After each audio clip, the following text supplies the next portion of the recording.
I've been asked to complete the construction of this kit. It's the first kit I've ever built, and curious to see how it goes.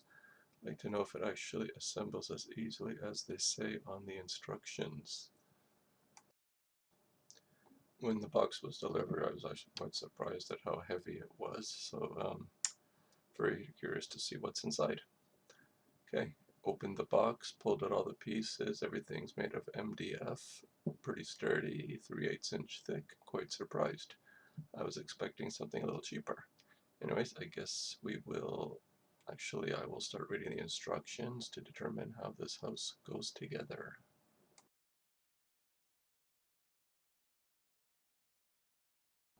Okay, first step was to assemble the base of the house. As you can see, comes in 1, 2, 3, 4, 5, 6 pieces. Not too complicated, I hope. Once again, all MDF. This one's actually 1/2 inch thick, so quite sturdy. Glued and nailed together. They do give you the dimensions on the instructions. Must recommend read the instructions, all the pieces, measurements, everything listed on page 2 and 3. Very important to read because not all the pieces are listed on the instructions with the actual measurements. So read what it's called and read these pages to find out, to make sure you're actually using the right piece. Later, once the pieces are glued, I put the top piece 3/8 inch thick, not bad, glued together, nail gunned, and seems to be holding well.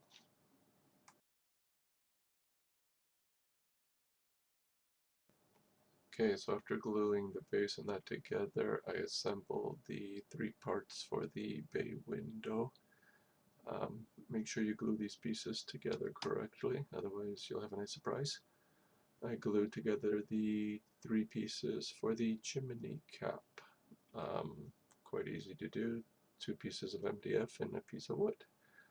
After that came the stairs. The stairs are just 2 pieces of wood. I actually cut a bit of a groove on them to make them look like actual steps.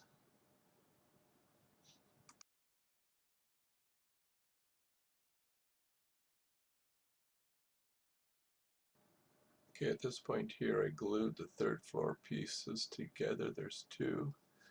Be careful where you place the opening for the stairs when you glue it together.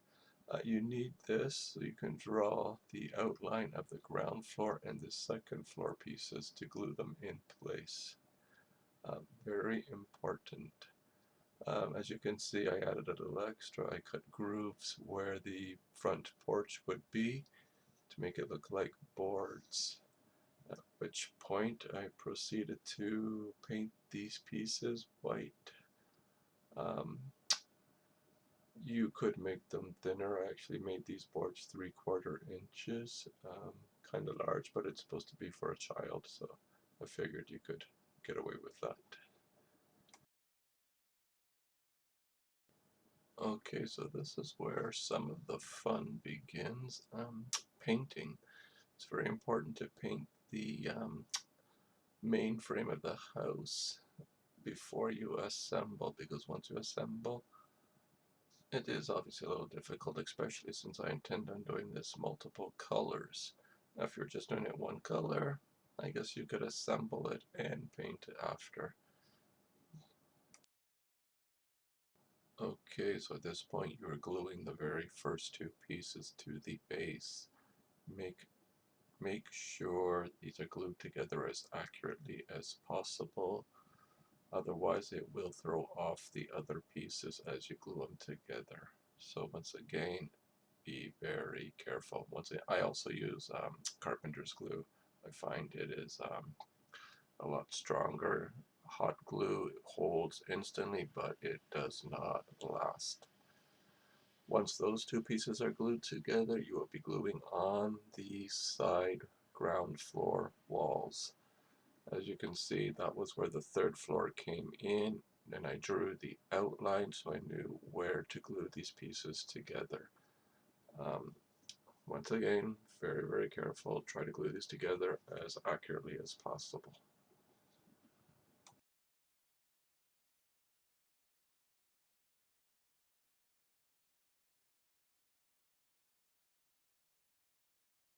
Okay, so once the ground floor pieces are dried, you place the second floor on top. There are joints in the first two pieces, so you make sure those slide in carefully. Also, at this point, there are division walls on the ground floor. I would probably recommend adding those in first. I didn't do it, I followed the instructions, but I think it might have been easier if I actually glued those in first. Once again, as per the first floor, I drew boards for the second floor porch or balcony, I guess at this point, and painted those as well. Okay, so once you're ready, you're going to glue the second floor pieces together. And as per the first floor, I would glue any partitions in at this point as well. Make sure the wall on the side aligns with the bottom one, otherwise it would look a bit awkward. I also painted the underside of the balcony so that it's all white.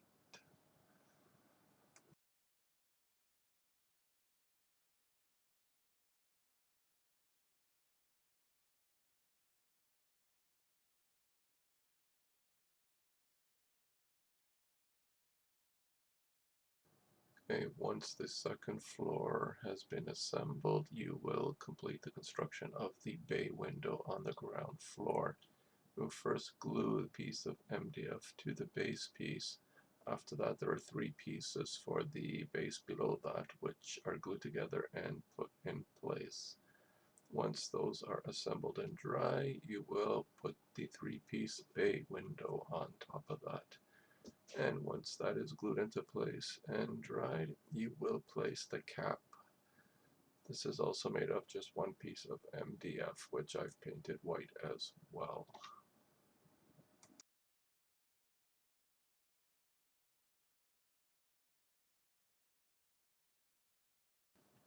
Okay, once you've completed the construction of the bay window, you will proceed to glue on the pieces for the side door opening. There's three strips here. You glue the first two in. At that point, you would glue the side panel next to it. You can see the partition walls here on the inside. Once again, I glued the second floor one in before I glued the third floor on top. The ground floor was a little more difficult to get in as I had to bend the pieces. Okay, at this point the partition walls have been glued into place and the third floor has been glued on top of that. Make sure this is as straight as possible, and now the fun begins. At this point you're going to glue the three gable pieces to the third floor. Make sure these are glued in as straight as possible.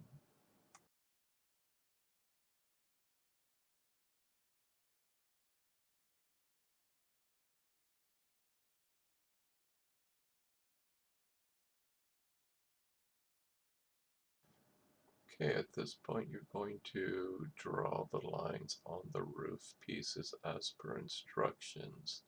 I believe the first one is 1 inch and 3/4 inches after that. Make sure to draw these as accurately as possible because all lines on all pieces have to line up evenly. Once the lines have been drawn, the front and back piece have been glued into place very carefully, making sure everything aligns. At this point, I do not know why I did not glue the front gable. You can do that, it's not a problem. I just probably chose to do it afterwards. Okay, front gable has been glued into place and the side pieces have been glued into place. Note how the lines on the roof actually line up. This is very important when putting on your wood shingles.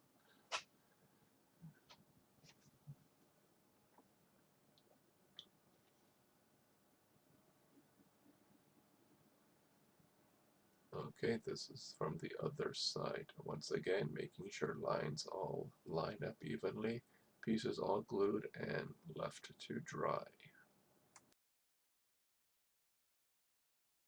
Okay, one thing I forgot to point out, on all three gables there is a lower piece of the roof line which needs to be glued into place. I actually modified mine a bit because I did make some changes to the kit which I was not supposed to do, but did not find out until much later. At which point you will also be cutting out the pieces of wood for the fancy trim which goes on all three gables.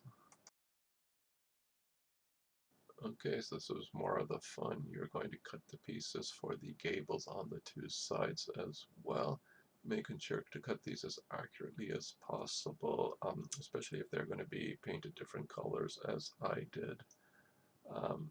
Yes, so you do want to make sure that these fit together very well and make sure they are numbered so you don't get them mixed up. Very easy to do.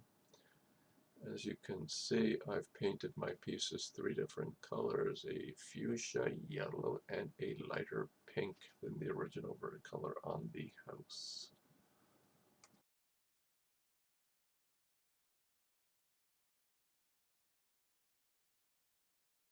Okay, so once the gable pieces have been glued into place, I've started working on the corner moldings on the house. I actually cut these out from different pieces of wood and not the ones used by the kit, as I kind of modified them a bit. You'll also see on the bottom portion of the bay window the strips are going into place. I've also painted the porch posts and the balcony posts a purple fuchsia as well. Okay, at this point I've started the construction of the doors and window frames. I left the bottom piece of each one unglued because once these are painted I need to slide the plastic glass into place. So once those have dried, paint has gone on. The outside is this beautiful fuchsia, which for some reason I really like. And on the insides, the frames were actually all painted white. I think they look pretty good. At this point, once the paint has all been dried, glass has been inserted, and the bottom pieces of the windows have been glued into place. Once again, the inside of the windows have been painted white. You could probably build these in at any time during the construction if you have time.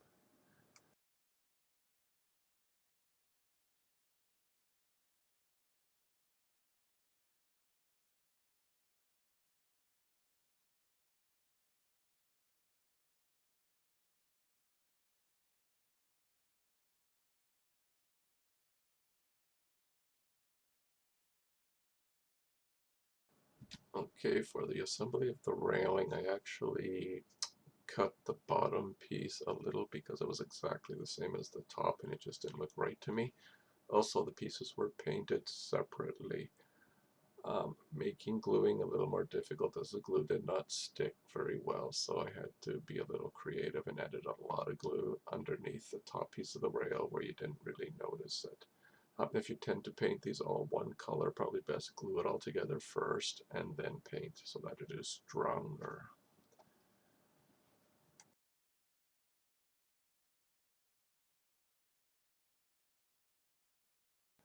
Okay, at this point here, I've started gluing the doors and window into place. I actually only tacked them into place with a little bit of glue so that they could be removed when you want to finish the inside of the house. Once again, all windows simply put into place, not permanently glued, just enough so that you can pull them out to start decorating the inside, which I did not do on this house.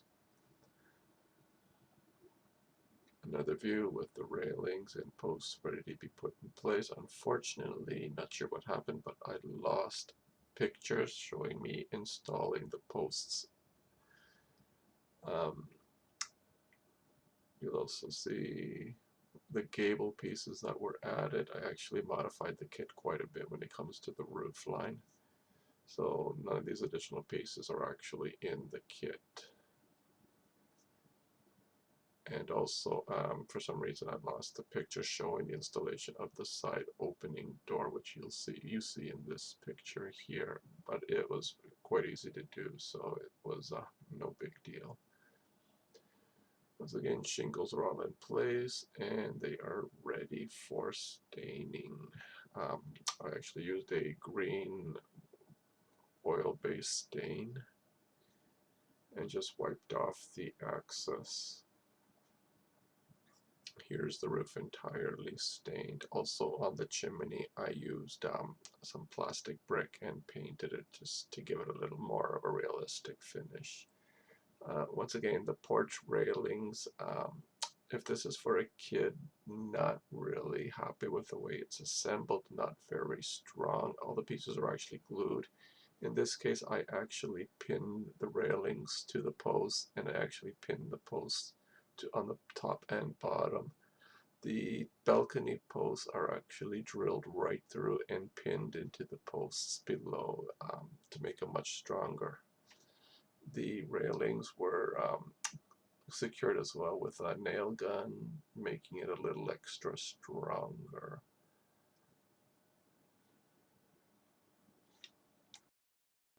Okay, we now have basically the finished house.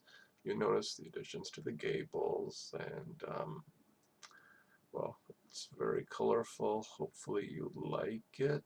I actually rather enjoyed making this house. I didn't think I would, but it actually wasn't too bad. It's just a nice house for a child. Okay, so that wraps up this video. I hope you enjoyed it. If you have any questions, put them in the comments and I will try to answer as soon as possible. If you like it, click on like. Thank you.